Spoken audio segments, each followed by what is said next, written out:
महत्वाची बातमी अभिनेता सैफ अली खान संदर्भात अभिनेता सैफ अली खान हल्ला प्रकरण आणि या प्रकरणी मुंबई पोलिसांनी आता सैफचा जबाब नोंदवलाय। गुरुवारी संध्याकाळी जबाबाची नोंद झाली आहे। सैफचा राहत्या घरी जबाब नोंदवण्यात आलाय। याआधी करीना कपूरचा देखील वांद्रे पोलिसांनी जबाब नोंदवलेला होता।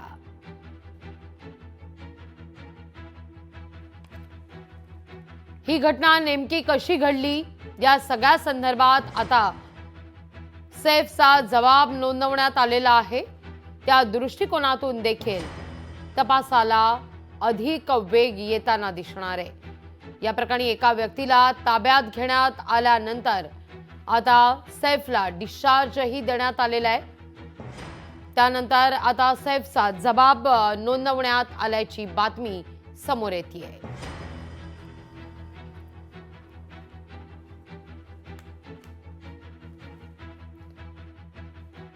याविषयी अधिक माहिती घेऊया आपल्या प्रतिनिधी मीनाक्षी म्हात्रे यांच्याकडून। मीनाक्षी, या जबाबामध्ये नेमकं काय समोर आलंय?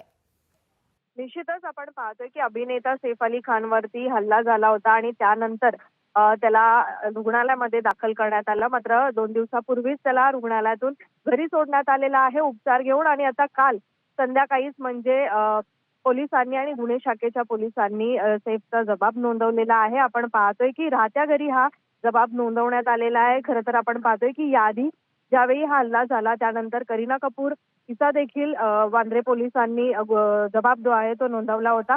आणि त्यानंतर आपण पाहतोय की संपूर्णतः पोलिसांनी तपास केला आणि अखेर पोलिसांच्या हाती आरोपी लागला। ज्या काही सीसीटीव्ही फुटेज जे समोर आले त्यानंतर शरीफुल इस्लाम हजाद या आरोपीला अटक करण्यात आलं। मात्र आज त्याची न्यायालयीन कोठडी जी आहे ती संपत आहे 5 दिवसांची। पुन्हा एकदा पोलीस जे आहेत त्याला आज न्यायालयात हजर करतील आणि त्यानंतर अधिकची पोलीस कोठडी मागतील। मात्र या दरम्यान सैफने जो जबाब दिलेला आहे त्यामध्ये आणखीन काही बाबी समोर येत आहेत का याच्या अनुषंगानेच ही पोलीस कोठडी जी आहे ती मागण्यात येईल आणि त्यानंतर पोलिसांचा जो तपास आहे यामध्ये अधिकचं आपल्याला पाहायला मिळेल। अगदी मीनाक्षी, या संदर्भात एक अपडेट सुद्धा समोर आलेली आहे, त्यावर तुमच्याकडून अधिक जाणून घ्यायचं आहे। अभिनेता सैफ अली खानवर हल्ला करणाऱ्या आरोपीच्या बोटांचे ठसे सैफच्या घरात सापडलेले असल्याचं पाहायला मिळतंय।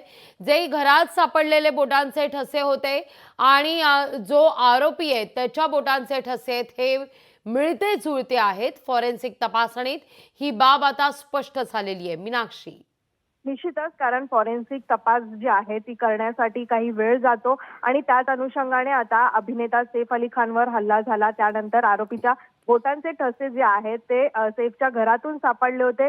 काही बोटांचे ठसे जे आहेत ते सैफच्या घरामध्ये इतर काही वस्तूंना लागलेले होते आणि त्याच दरम्यान बाथरूमच्या किंवा मग सैफचा जो मुलगा आहे जहांगीर याच्या देखील खोलीच्या दरवाजाला काही ठसे जे आहेत ते सापडले होते। याशिवाय पाईपलाईन वरती देखील याचे ठसे जे आहेत ते आढळून आले आणि त्यानंतर फॉरेन्सिक तपासादरम्यान ही सगळीच माहिती समोर आलेली आहे। सोबतच आपण पाहतोय की आरोपींच्या बोटांचे ठसे जे आहेत तेच असल्याचं देखील स्पष्ट होत आहे। त्यामुळे मुंबईच्या वांद्रा पोलिसांसाठी हा महत्त्वाचा पुरावा आहे आणि त्याच आधारे आपण पाहतोय की पोलिसांचा पथक जे आहे आज न्यायालयात हजर करताना या सगळ्या बाबी ज्या आहेत त्या सिद्ध करून दाखवतील। अटक करण्यात आलेला आरोपी तोच आहे हे देखील पोलिसांच्या वतीनं आज कोर्टामध्ये सिद्ध करण्यात येणार आहे। अगदी मीनाक्षी, फार महत्त्वाचा तुम्ही या ठिकाणी मुद्दा उपस्थित केला।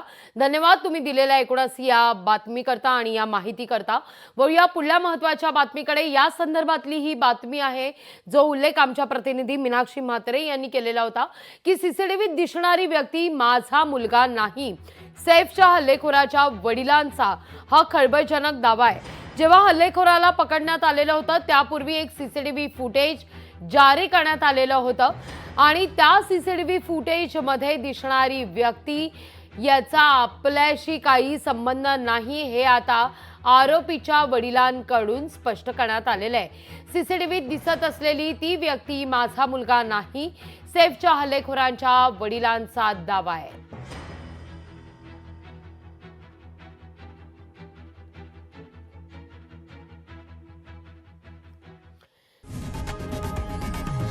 लोकशाही मराठी ऐका, पहा, जागरूक रहा।